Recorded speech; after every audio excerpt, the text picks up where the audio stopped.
When people think of the FBI's 10 most wanted list, most imagine hardened men, bank robbers, gang leaders, drug lords, fugitives running from justice. The image is almost always male. But what happens when a woman earns her place on that list? What pushes her past the line of normal crime and into the world of the most dangerous and twisted? It's a question that has haunted investigators for decades. Women rarely make the cut for the 10 most wanted. In fact, out of hundreds of fugitives who have appeared on the list since its creation in 1950, only a handful have been women. That rarity makes them stand out even more, because for a woman to be placed alongside the most violent killers and most cunning criminals in America, her story has to be shocking enough to grip the nation. And when you dig into those stories, you quickly realize they are not only about crime, but about deception, manipulation, and choices that shook entire communities. These women did not fit the stereotypes. Some were educated, some had careers, and many seemed ordinary to their neighbors. They blended in at grocery stores, worked regular jobs, even attended church on Sundays. But beneath the surface, their lives were built on lies, greed, and desperation. And eventually, every one of them found themselves running from the FBI, their names plastered across newspapers and television screens as the public was warned. If you see them, do not approach. Call authorities immediately. The story of the most twisted women ever to appear on the FBI's 10 most wanted list is not just a story of fugitives.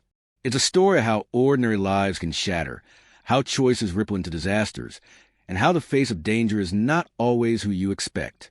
And tonight, we're going to walk through those chilling cases, step by step, crime by crime, uncovering the secrets that landed them in the same category as America's most dangerous men. But first, let's go back to where it all began. The FBI's 10 most wanted fugitives list was first established in 1950. It was meant to spotlight the most dangerous and elusive fugitives in America, people considered a serious threat to society. It wasn't about numbers or statistics. It was about who posed the greatest danger, who was capable of doing real harm if left free. The moment someone was added to the list, their face and story spread across newspapers, post offices, television reports, and eventually the internet. For some fugitives, that spotlight led to capture within days. For others, it took decades. And among those faces, usually men with mugshots that looked like they belonged in a movie poster for organized crime, there appeared, from time to time, a woman. To the public, it was shocking. Women were not expected to commit crimes of this scale. Women were supposed to nurture, not destroy. So when a woman did end up on that list, the nation stopped and paid attention. Take, for example, Ruth Eisman Scheer. In 1968, she became the very first woman ever placed on the FBI's 10 most wanted list. Her crime? A chilling kidnapping case in Texas that still sounds like a movie script. Ruth, along with her accomplice, abducted the daughter of a wealthy oil tycoon and buried her alive, inside a wooden box, leaving only a tube to breathe through. The ransom demand was $500,000, an enormous sum at the time. The girl was rescued after 3 days, and the case horrified the nation. Ruth went on the run, hiding across the country before being caught. That case alone was enough to prove something terrifying. Women could be just as ruthless as men when greed or desperation took control. And Ruth was only the beginning. Over the decades, more names would follow. Catherine in Power, wanted for armed robbery that left a police officer dead. Donna Jean Wilmot, involved in extremist plots and bombings. Angela Davis, the political activist whose case became a lightning rod in the 1970s. Shawnee Henderson, a suspected gang leader, and more. Each one of these women forced America to confront the uncomfortable truth that female fugitives were not only capable of violence, but could sometimes outsmart law enforcement for years. But what makes these stories even more haunting is how human they are. None of these women were born criminals. They were daughters, students, employees. They had childhoods, families, and dreams. And yet, somewhere along the way, something shifted. A choice was made. And that choice set them down a path that would eventually bring the FBI to their doorstep. To understand why these women became infamous, you have to step inside their lives. You have to picture the moments before their crimes, the quiet decisions that seemed small but snowballed into disaster. That's where the real tension lies, because it reminds us how thin the line is between ordinary life and chaos. Imagine seeing your neighbor, the woman who always smiled at the mailbox, suddenly appear on the evening news with the words, FBI 10 Most Wanted stamped under her name. Imagine realizing the person you thought you knew was actually living a double life, running from authorities, carrying a past darker than you could ever imagine. That's a chilling reality these cases reveal. And in this story, we're going to explore the most twisted of those lives. Some of them ran from the law for years, living under fake names, taking jobs in quiet towns, hiding in plain sight. Some of them built entire new identities, convincing friends and co-workers that they were normal, trustworthy, even kind. Yet all the while, the FBI was chasing them, tracking every clue, trying to stay one step ahead. The hunt for these women became not just about capturing a fugitive, but about unraveling the mystery of who they really were and what they were capable of. The truth is, the stories of these women aren't just about violence or crime. They're about betrayal, manipulation, greed, and sometimes the belief that they were fighting for a cause greater than themselves. And whether you view them as monsters or as misguided, one thing remains certain. They left scars on the people and communities they touched. As we go deeper, you'll hear about women who shocked even hardened investigators, women who carried secrets that destroyed lives, and women who proved that danger wears many faces. But the question that lingers, the one that will keep us moving forward through these twisted stories, is this: what drives someone across that final line? To leave behind everything, family, identity, safety, and step into the shadows as one of America's most wanted? Tonight, we begin to answer that question. And as you listen, I want you to remember this. These are not distant tales from history books. These were real people, walking real streets, shopping in real stores, blending into communities where no one suspected a thing. Some of them might have walked past you on the sidewalk without you ever knowing who they were. And that thought alone is enough to make you wonder, how well do we really know the people around us? Because as you're about to see, some of the most twisted fugitives in FBI history were not men with hardened faces and prison tattoos. They were women, ordinary on the outside, extraordinary in their choices, and unforgettable in their crimes. The hunt for them began the moment their names hit the list. And once they did, the clock was ticking. The FBI would not rest, and neither could they. And that's where our story begins. The year was 1968. America was in the middle of the storm. Civil rights protests, the Vietnam War, political assassinations. Tension filled every newspaper headline. But tucked inside one of those headlines came a story that seemed almost unbelievable. A young woman, educated, well-spoken, not much older than a college student, had just become the first woman ever to be placed on the FBI's 10 Most Wanted Fugitives list. Her name was Ruth Eisman Scheer. At first glance, Ruth didn't fit the image of a criminal.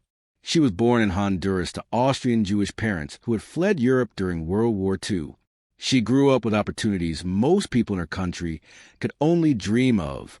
Smart, ambitious, and adventurous, Ruth eventually came to the United States to study science at the University of Miami. She was by all accounts bright and full of potential. But as investigators later learned, Ruth's life took a sharp turn the moment she crossed paths with Gary Stephen Christ, a man whose name would forever be linked to one of the most shocking kidnappings in American history. Gary Christ was charismatic but reckless, a medical student with a dark side. Together, he and Ruth began planning a crime so chilling it would horrify the nation. They didn't just want money. They wanted a ransom that would set them up for life. $500,000, the kind of sum that could buy freedom and luxury in the late 1960s. Their target? Barbara Jane Mackle, the 20-year-old daughter of a wealthy Florida real estate developer. The plan was as twisted as it was terrifying. Gary and Ruth abducted Barbara while she was staying in a motel in Decatur, Georgia. But instead of simply hiding her in a room or a basement, they went further. They had built a wooden box, almost like a homemade coffin, complete with a ventilation tube, a small fan, a light, food, and water. Once they kidnapped Barbara, they forced her inside that box and buried it underground. It was a crime that combined cold calculation with unimaginable cruelty. For 3 days, Barbara lay in that dark box, unsure she would live or die. The ransom note was delivered to her family. Pay $500,000 in cash, or Barbara would never be seen again. When the news broke, it sent shockwaves across the country. The idea of burying someone alive was straight out of nightmares, and the fact that a woman, a young, educated woman, was one of the masterminds made it even more horrifying. The FBI launched one of the largest manhunts of the decade, racing against the clock to save Barbara's life. Fortunately, in a rare twist for cases like this, the story had a moment of hope. Authorities tracked down the location of the box after the ransom drop, and Barbara was rescued, frightened, dehydrated, but alive. Her strength and calmness throughout the ordeal became legendary, and she would later write about her experience in a memoir. But for Ruth and Gary, their daring plan began to unravel. Gary Chris was caught first. He tried to run but was eventually tracked down and arrested. Ruth, however, vanished. She slipped into the shadows, using disguises, fake identities, and safe houses to keep moving. For 4 long months, she was on the run, becoming the first woman ever to join the ranks of America's most dangerous fugitives. The FBI spread her picture across the country. Her dark hair, her sharp features, her youthful face staring back at millions of Americans from wanted posters. And every headline emphasized the same shocking truth. A woman was now one of the FBI's 10 most wanted. That label carried weight. For decades, the list had been a symbol of menace. To land on it meant you weren't just a criminal. You were considered a threat to society itself. And now, Ruth Eisman Scheer carried that label. Her time on the run was short compared to other fugitives, but was enough to leave her name etched into history. She was finally arrested in Oklahoma, working under a false identity. The moment agents closed in, the story of the first woman on the FBI's list came to an end. She would later serve her sentence before being deported back to Honduras. But the question she left behind never faded. Why did she do it? Was it love for Gary Chris that pulled her into the crime? Was it greed? Or was there something darker within her that made her capable of burying another young woman alive? Investigators believed she was not just a bystander. She was part of the planning, the execution, the deception. She played her role willingly. And that's what made her story so twisted. Ruth's case proved something terrifying. Crime wasn't bound by gender. A woman could be just as calculating, just as ruthless, and just as willing to cross lines no one should ever cross. For the FBI, her case marked a turning point.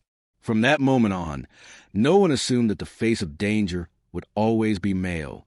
And for the public, the idea that a woman could be responsible for such a cruel crime lingered long after the headlines faded. But Ruth was just the beginning. As the years passed, more women would join her in that infamous category. Women who carried guns into banks, women who aligned themselves with violent movements, women who lived double lives as fugitives while pretending to be ordinary citizens. Each story was different. Each story was shocking. And each one proved that danger can wear the most unexpected face. The twisted women of the FBI's 10 most wanted list weren't monsters in the way movies might imagine them. They didn't hide in shadows with menacing grins. They looked like anyone, your neighbor, your co-worker, the woman walking past you on the street. And that, perhaps, was the most chilling part of all. Because if Ruth Eisman Scheer could bury a girl alive while smiling for her college classmates, what could the next one be capable of? And as history would show, the next names on that list would only get darker, stranger, and harder to explain. The hunt for America's most twisted women was far from over. By the time the 1970s rolled around, the United States was in the middle of profound change. The Vietnam War was raging, protests were filling the streets, and the country itself felt divided. For some young people, especially college students, the era was defined by a search for identity, justice, and meaning. But for a few, that search spiraled into something darker. Acts of violence carried out in the name of revolution. One of those young people was Catherine in power. At first glance, Catherine's story could have been that of any ambitious young woman of her time.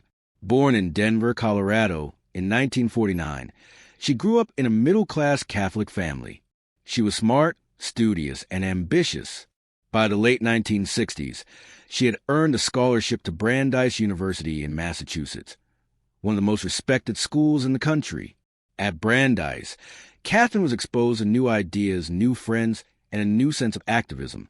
Like many students at the time, she became heavily involved in the anti-war movement. She protested, she marched, she gave speeches.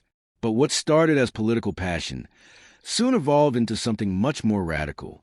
It was at Brandeis that Catherine crossed paths with a group of young activists who believed peaceful protest was no longer enough. To them, America's government was corrupt and violent, and the only way to fight it was through direct, aggressive action. Catherine, bright and impressionable, became swept up in their energy, and soon she wasn't just marching in rallies. She was planning crimes. In September 1970, Catherine and her circle of radical friends planned an armed robbery at the State Street Bank in Brighton, Massachusetts. Their goal was to steal money to fund their revolutionary activities. But what started as a heist turned into tragedy. Armed with shotguns and rifles, the group stormed the bank, sending workers and customers into chaos. In the middle of the robbery, a responding police officer, Officer Walter Schroeder, was shot and killed. He was a father of 9 children, a man beloved in his community. His death shocked Boston and instantly turned the robbers from activists into fugitives. Catherine Power was now not just a student activist. She was an accomplice in a murder. The FBI moved quickly. The robbery was splashed across newspapers. The manhunt began, and Catherine's name was added to the list of wanted fugitives. By 1970, she had joined the ranks of America's most hunted criminals. But here's where Catherine's story takes a turn different from most. Unlike many fugitives who slip into underground networks of crime, Catherine built an entirely new life. For over 20 years, she lived under assumed names, blending into society so completely that her neighbors and co-workers had no idea they were living beside one of the FBI's most wanted women. She moved to Oregon, where she worked as a restaurant cook, later opening her own successful restaurant in Portland. She even raised a son, building a life that appeared ordinary, stable, and productive. While other fugitives lived constantly on the edge, Catherine seemed to have mastered the art of disappearing in plain sight. But living under a false identity takes its toll. Every time she saw a police car, every time she heard a news story about fugitives, she must have wondered if her past was about to catch up with her. Friends later describe her as kind, hardworking, and generous. But beneath the surface, she carried a secret that could unravel everything. And it did. By the early 1990s, after more than 2 decades on a run, Catherine could no longer carry the weight of her double life. In 1993, she shocked the nation by turning herself into authorities. Walking into a police station, she confessed who she really was. Catherine in Power wanted for armed robbery and the murder of Officer Schroeder. Her surrender was one of the most dramatic moments in fugitive history. After so many years, the FBI had grown accustomed to the possibility that Catherine would never be found. And yet here she was, voluntarily ending her life in hiding. Why did she do it? Some believe it was guilt, years of carrying the burden of Officer Schroeder's death. Others say it was exhaustion, the toll of living in constant fear of discovery. Whatever the reason, her decision stunned both law enforcement and the public. In court, Catherine expressed deep remorse. She was sentenced to prison, where she served 6 years before being released in 1999. Today, she remains a polarizing figure, seen by some as a misguided activist who got caught up in a moment, and by others as a criminal who stole not only money but a father's life from 9 children. Catherine in Power's story is a chilling reminder of how ordinary people can be pulled into extraordinary crimes. She wasn't raised in violence. She wasn't born into crime. She was a student, a daughter, a young woman who believed she was fighting for justice. But one choice, one robbery, destroyed countless lives, including her own. For the FBI, her years on the 10 most wanted list showed how cunning a fugitive could be, and how difficult it was to track someone who lived quietly without drawing attention. Catherine became proof that fugitives don't always live in shadows or run through back alleys. Sometimes they stand right in front of you, smiling, cooking your food, living as though nothing ever happened. Her capture, or rather, her surrender, also raised uncomfortable questions. Could she have gone on living that double life forever if she hadn't chosen to end it? How many other fugitives might still be out there, hiding in plain sight? And what does it say about the human mind that someone can appear completely normal while carrying such a devastating secret? As chilling as Ruth Eisman Shear's crime had been in the 1960s, Catherine and Power's case showed something even more unsettling. It wasn't just about violence. It was about ideology, identity, and how far someone might go when they believe they are on the right side of history. The FBI had learned by then that women on the 10 most wanted list were not accidents or outliers. They were individuals who had crossed dangerous lines and who had the intelligence, charm, and resilience to evade capture far longer than many expected. And Catherine's case was far from the last, because as the 1980s and 1990s unfolded, more names would appear. Women with stories even stranger, even darker, and even harder to explain. And one of them would become a legend in her own right, Angela Davis, whose name still sparks debate decades later. By the early 1970s, America was a country in turmoil. The Vietnam War was tearing at the fabric of society. Civil rights protests were at their peak. Cities were erupting with anger over racial injustice. And the counterculture was challenging almost every institution that had defined the country for generations. In this climate, one name rose to the surface: Angela Davis. Angela wasn't just a college professor. She was a voice, an activist, and a symbol. To some, she represented resistance against oppression, a woman who stood tall in the fight for equality and justice. To others, she was a dangerous radical who pushed young people toward revolution. But no matter what side of the debate you were on, one fact was undeniable. Angela Davis became one of the most famous women ever to appear on the FBI's 10 Most Wanted list. Angela Yvonne Davis was born in Birmingham, Alabama, in 1944. A city known for its deep racial divides and violent resistance to desegregation. Growing up, she saw firsthand the reality of segregation, discrimination, and injustice. Those early experiences shaped her worldview, giving her a drive to fight for change. By the 1960s, Angela had pursued higher education at some of the world's most respected universities, including the Sorbonne in Paris and Humboldt University in East Berlin. She studied philosophy, immersed herself in political theory, and returned to the United States as not only a scholar but as a committed activist. At the University of California, Los Angeles, Angela became known as a powerful lecturer with strong ties to Communist Party USA and the Black Panther Party. Her presence on campus drew both admiration and controversy. Supporters saw her as brilliant and inspiring. Critics saw her as a threat. Eventually, her open political affiliations cost her teaching position, sparking national debates about free speech and academic freedom. But Angela Davis didn't step back. She leaned in, and soon, her activism would collide with a tragedy that placed her squarely in the FBI's crosshairs. In August 1970, a courtroom in Marin County, California, became the stage for one of the most shocking incidents of the era. A young man named Jonathan Jackson, just 17 years old, attempted to free 3 inmates on trial by storming the courtroom with weapons. The plan went horribly wrong. In the chaos that followed, a judge, Harold Haley, was killed, along with Jonathan Jackson and 2 inmates. When authorities investigated where Jackson had obtained his weapons, the trail led back to Angela Davis. The firearms were registered in her name. Almost instantly, Angela was implicated, not for being physically present at the shootout, but for allegedly providing the tools that made it possible. The FBI accused her of conspiracy, murder, and kidnapping.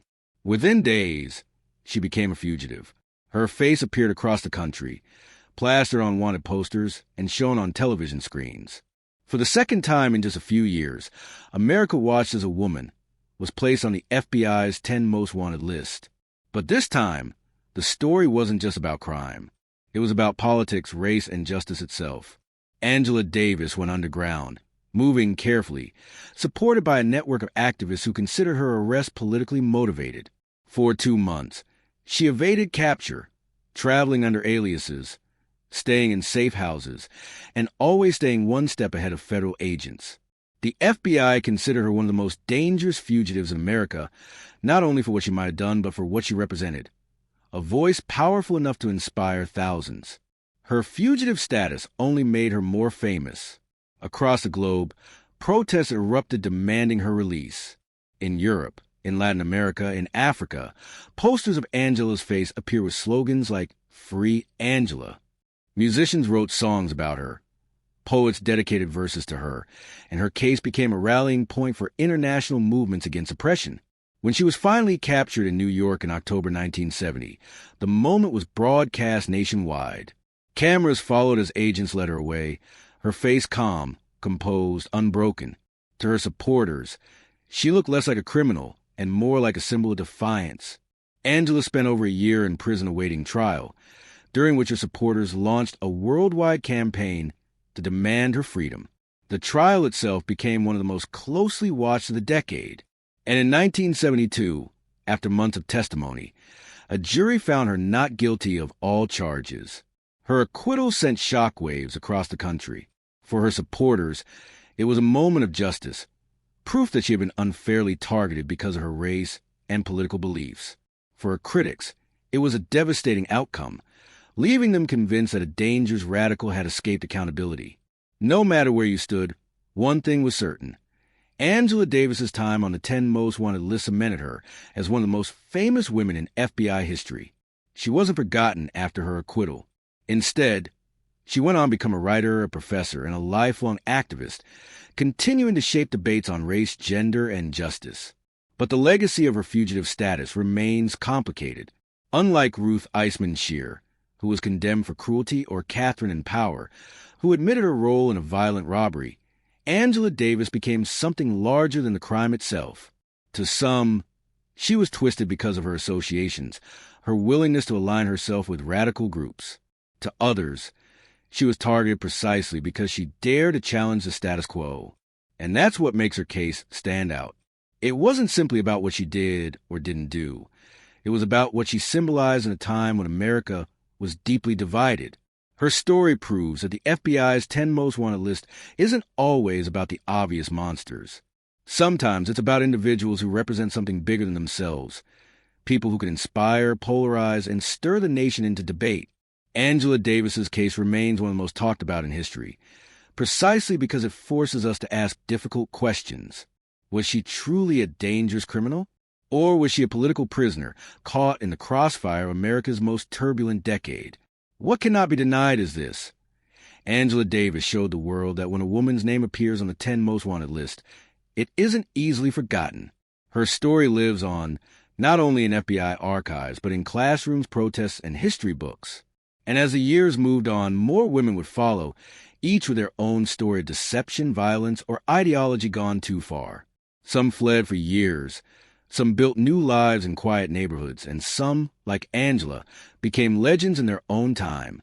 The twisted women of the FBI's 10 Most Wanted list are not all alike, but together, they remind us that danger doesn't always look the way we expect, and justice, when it comes, is never simple. And just when the world thought they had seen it all, another name appeared, a name tied not to politics, not to global movements, but to the raw streets of Kansas City. A woman who didn't fight for causes or beliefs, but for power and control. A woman the FBI would call one of the most dangerous gang leaders in America. Her name was Shawnee Henderson, and her story would prove that the line between loyalty, violence, and survival is thinner than anyone imagined. By the time the 2000s arrived, the image of fugitives on the FBI's 10 Most Wanted list had shifted once again.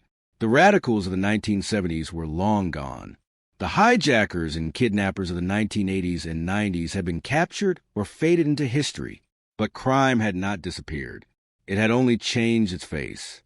And into this new century stepped a woman whose story stunned even seasoned investigators, Shawnee Henderson.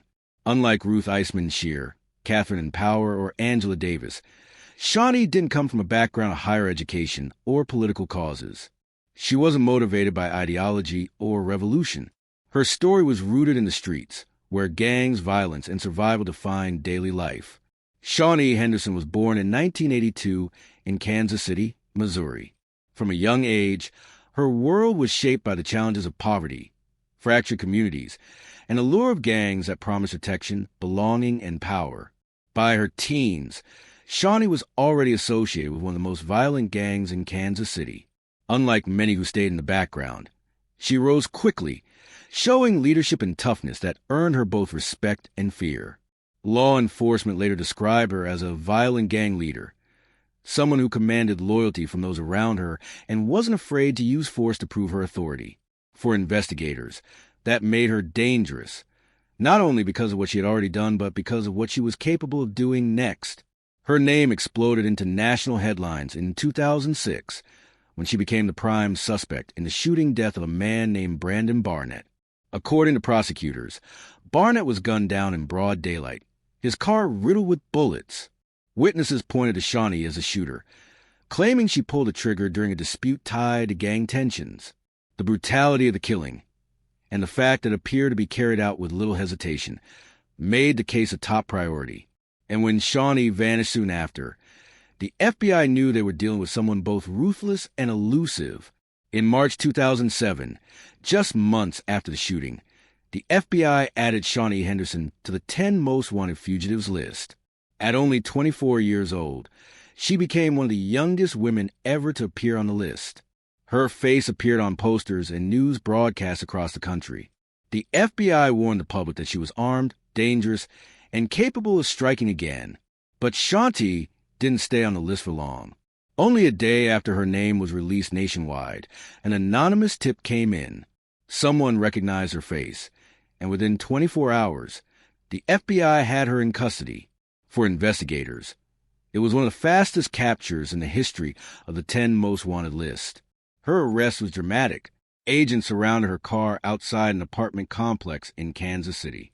For a moment, it seemed like there might be a violent standoff, but instead, Shawnee surrendered without a fight. Just like that, one of the most hunted women in America was in handcuffs. But the story didn't end there. In court, Shawnee maintained her innocence in the murder of Brandon Barnett. She insisted she hadn't pulled the trigger, and in a surprising twist, the jury agreed. She was acquitted of first-degree murder in the Barnett case, though she was later convicted on lesser weapons charges. For the FBI, it was a strange outcome. They had painted Shawnee as one of the most dangerous fugitives in the country, a violent gang leader responsible for cold-blooded murder. And yet, the justice system decided otherwise. Still, her placement on the list had already left its mark. It reminded the public that the face of crime could change dramatically from decade to decade. Shawnee wasn't motivated by money, like Ruth Eisman Scheer. She wasn't driven by ideology, like Catherine in Power or Angela Davis. Her life was shaped by the streets, where gang loyalty and survival often blurred the lines between right and wrong. Her story also raised deeper questions. Was she truly the leader law enforcement described? Or was she a young woman caught in a world that offered few choices? Was she twisted by ambition and power, or by the environment she was born into? No matter the answer, her time on the list reminded America of something chilling. Youth does not equal innocence. At just 24 years old, Shawnee Henderson had been branded one of the most dangerous fugitives in the country. Her case stands out not only for its speed, the fastest addition and capture of a woman in FBI history, but also for what it revealed about the nature of crime itself. It showed how violence can emerge not only from carefully planned schemes, but from the raw and brutal conflicts of everyday life in America's most dangerous neighborhoods. For the FBI, Shawnee's case was proof that the 10 most wanted list was not bound by any single type of criminal. Whether it was kidnappers, radicals, or gang leaders, the list evolved with the times.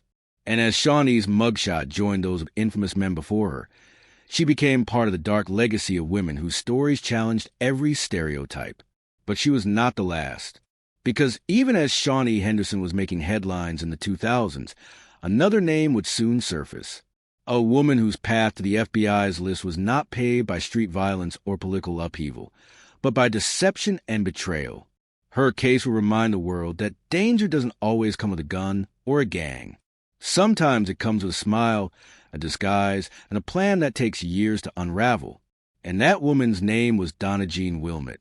When you hear about fugitives, it's easy to picture someone running in the night, hiding in abandoned buildings, or sneaking across borders with nothing but desperation in their eyes. But some fugitives live in a different kind of shadow. They aren't hiding from the world so much as blending into it, supported by underground networks that keep them fed, sheltered, and invisible. That was the life of Donna Jean Wilmot. Donna was born in 1951 in New Jersey, and by all accounts, her early life was unremarkable. She grew up in a working-class family, attended local schools, and lived the kind of quiet childhood that left little hint of what was to come. But like many young people in the 1970s, Donna's world shifted dramatically as political movements swept across the country. The Vietnam War, the civil rights struggle, and the rise of radical activist groups created an atmosphere where anger and idealism mixed in volatile ways. For some, marches and speeches were enough. For others, like Donna, it was not. She began to align herself with underground movements that believed violence was a legitimate tool for change. By the early 1980s, Donna was no longer just an activist. She was living as a revolutionary. The FBI would later accuse her of working with radical organizations that plotted bombings and armed actions against the U.S. government. For years, she operated in the shadows, supported by sympathizers who saw her not as a criminal, but as a soldier in a larger fight. But her life as a fugitive came into focus in 1982, during one of the most dramatic prison escapes in American history. That year, a woman named Susan Rosenberg, herself tied to radical underground groups, was arrested. When investigators began digging deeper, they discovered links between Rosenberg and Donna Jean Wilmot. Both women were suspected of involvement in supplying weapons, explosives, and safe houses for a network of fugitives. The most shocking connection came when authorities tied Donna to the prison escape of Joan Kezimard, better known as Assad Shakur. Kezimard, a member of the Black Liberation Army, had been convicted of a 1973 killing of a New Jersey state trooper. In 1979, she escaped from prison and fled to Cuba, where she remains to this day. Investigators claim Donna Jean Wilmot played a role in helping Shocker's supporters plan and execute her daring escape. By the mid-1980s, Donna was wanted by the FBI on multiple charges, including aiding and abetting fugitives, conspiracy, and ties to domestic terrorism. She vanished into the underground, supported by radical groups that provided false identification, safe homes, and networks that stretched across state lines. For more than a decade, she lived as a ghost. The FBI placed her on its 10 most wanted list, describing her as armed, dangerous, and an experienced radical. But unlike fugitives like Shawnee Henderson, who stayed close to the streets, Donna became a master of blending in. She was not hiding in alleys or rural hideouts. She was living quietly in small towns, taking low-profile jobs, and creating identities that made her seem like just another face in the crowd. Her story might have remained unsolved for years longer, if not for a twist of fate.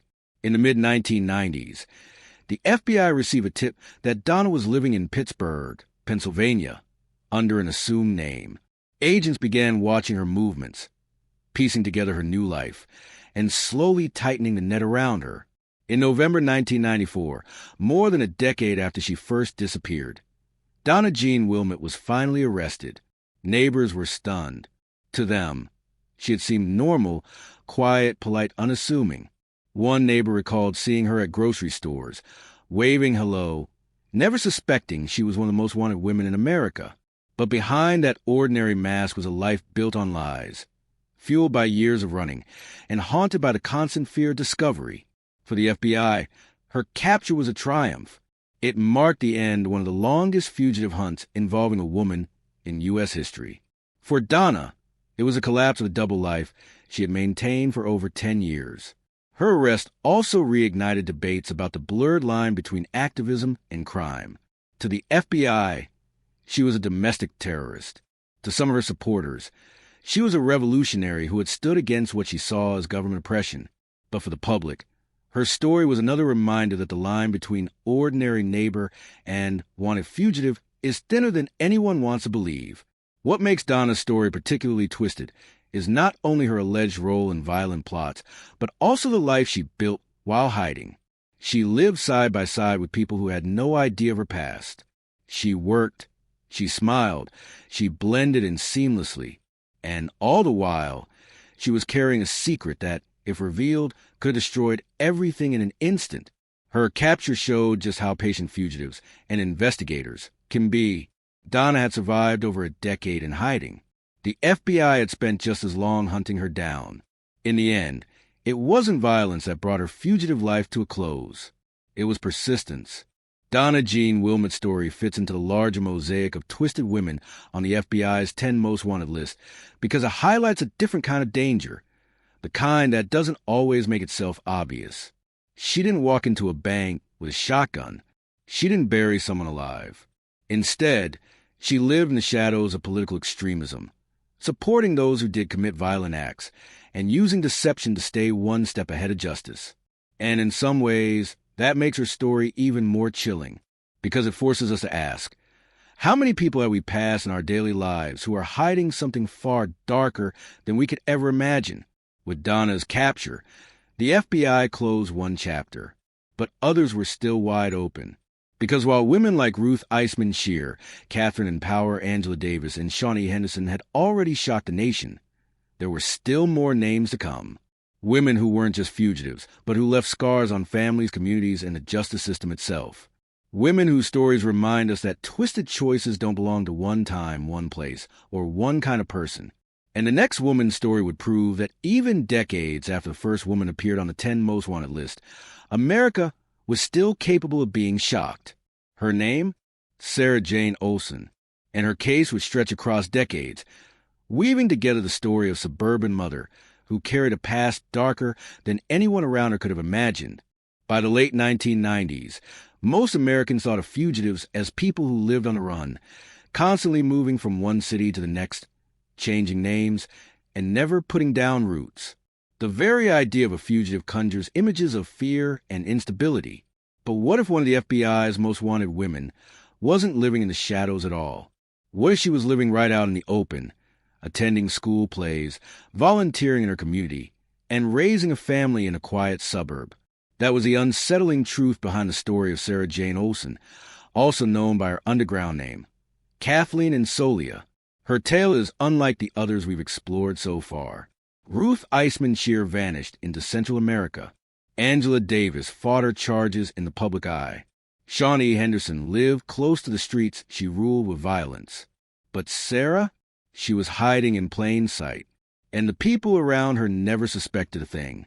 Her story begins in the 1970s, a time when America was cracking under social and political strain. Like Donna Jean Wilmott, Sarah was swept up in the era of protests, civil unrest, and the rise of radical movements. But Sarah's path led her to one of the most infamous groups of the time, the Symbionese Liberation Army, or SLA.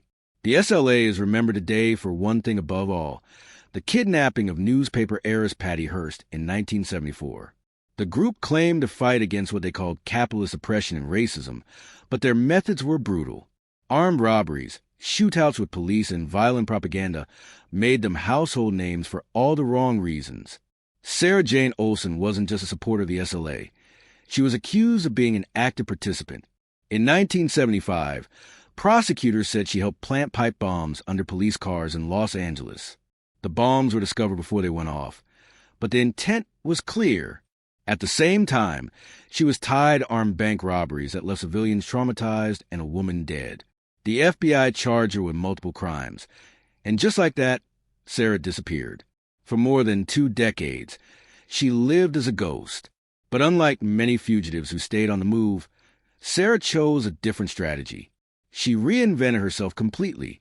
Moving to Minnesota, she changed her name, built a new life, and blended so seamlessly into her surroundings that no one around her could have guessed her true identity. Under the name Sarah Jane Olsen, she married a doctor, became a mother of 3, and lived in a quiet suburban neighborhood. She was known as warm, active in community theater, and even volunteered with local charities. To neighbors, she was the picture of normalcy, the kind of person you'd wave to when she picked up her kids from school. But behind that life of PTA meetings and dinner parties was a secret she had buried for more than 20 years. The FBI never stopped looking for her. For years, her face remained on wanted posters. But with no sign of her, some began to wonder if she had simply vanished forever. Then, in 1999, a break came. Through renewed investigative efforts and improved technology, authorities tracked her down in St. Paul, Minnesota.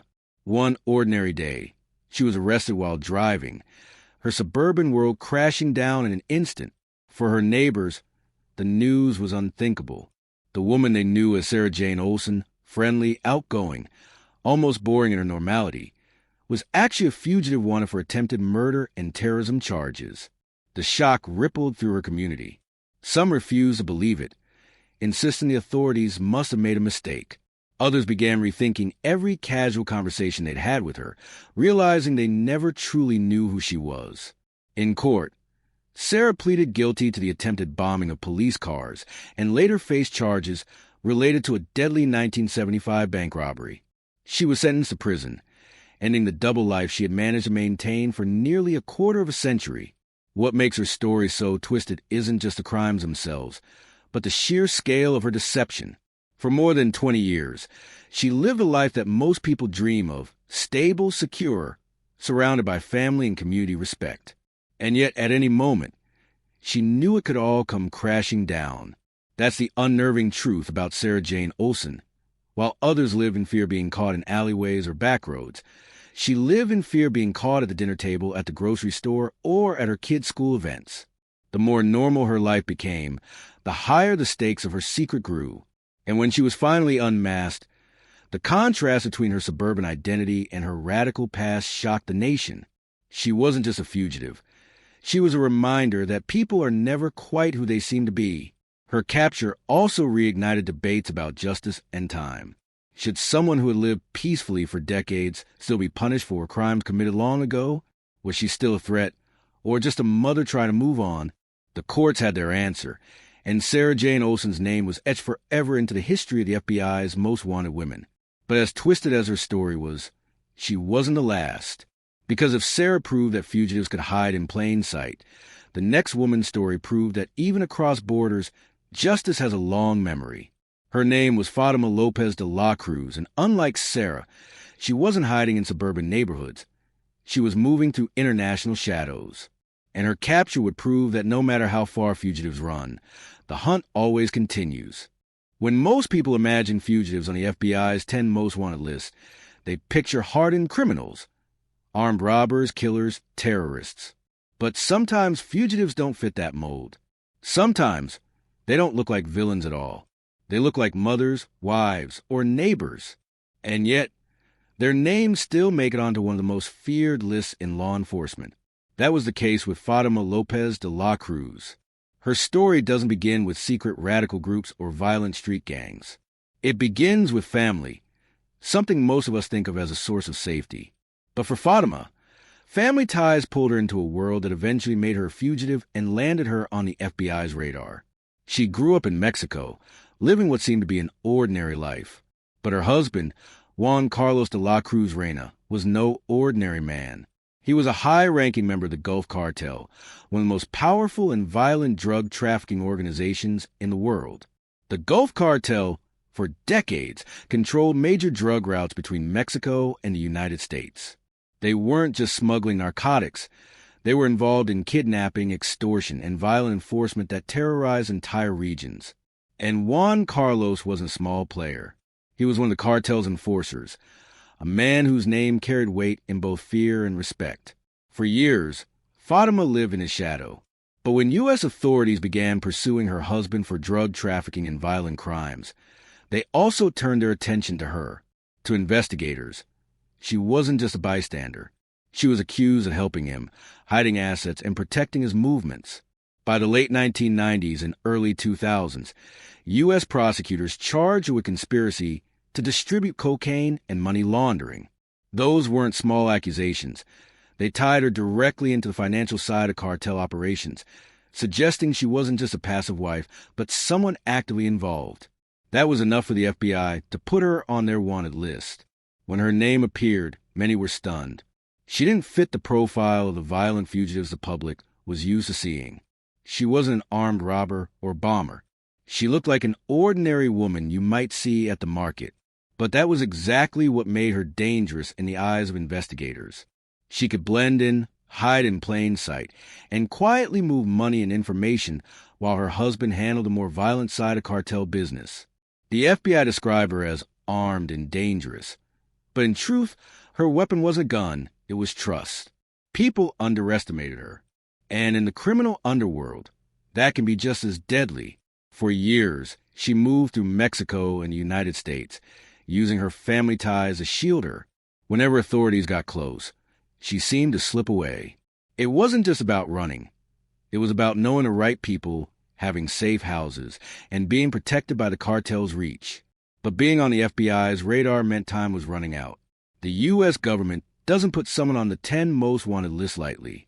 It's reserved for the fugitives they most want to bring in, the ones they believe pose an ongoing threat, or who have evaded capture too many times.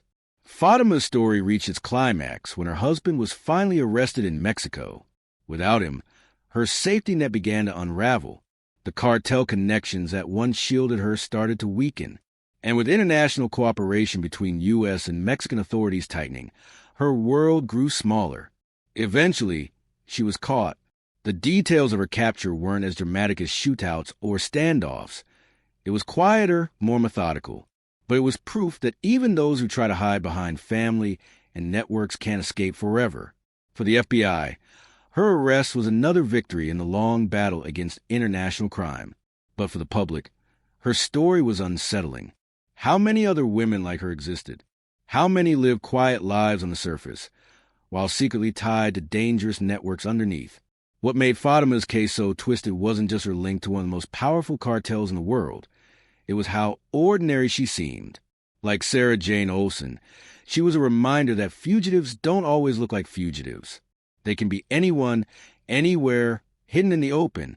And with her story, the FBI's list of most wanted women revealed another uncomfortable truth. Danger doesn't always come kicking down the door. Sometimes it hides behind a smile, behind family loyalty, or behind the simple mask of an ordinary life. But even as her capture marked an ending, the FBI knew more names would take her place.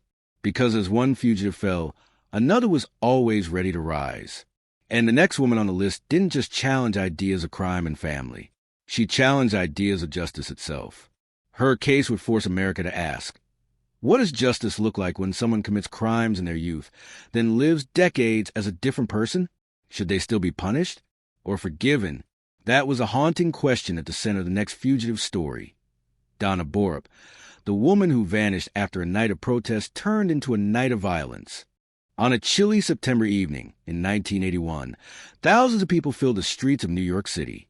The protest was against apartheid in South Africa, a system of racial segregation that had drawn outrage across the world. Demonstrators shouted, waved signs, and marched with passion, believing they were standing on the right side of history. Among the crowd was Donna Borup, a woman who, to the casual observer, seemed like just another protester. She was in her late 20s, educated, and deeply involved in political activism. She believed in change, in challenging injustice, in raising her voice where others stayed silent. But what happened that night would change her life forever and place her name on the FBI's most wanted list.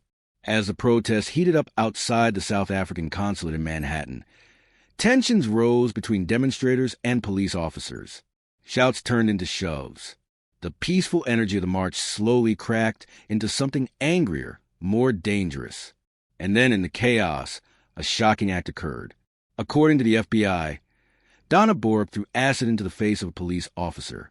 The chemical burned his eyes, scarring him permanently. In the blink of an eye, the night shifted from protest to violence, and Donna went from activist to fugitive. She was arrested at the scene but released on bail. Court dates were set. She was supposed to face trial for assault and riot charges, serious crimes that could have put her behind bars for years. But before the trial began, she vanished. Gone. It was as if Donna Borup had melted into the air. One day she was in New York, waiting to stand trial, and the next she was nowhere to be found. The FBI began the hunt. They searched her known addresses, tracked her friends, questioned associates. But Donna had planned her disappearance carefully. She left behind no easy trail. Investigators believed she had help, possibly from underground networks of radicals who opposed the U.S. government and helped fugitives disappear. For decades, her name sat on the FBI's wanted list. Over time, her story became something like an urban legend. Who was she now? Where was she hiding? Some believed she was still in the United States, living under a new identity in a quiet suburb. Others thought she had fled abroad, starting a life in Canada or even farther away. What made her case so haunting wasn't just a crime. It was a silence that followed.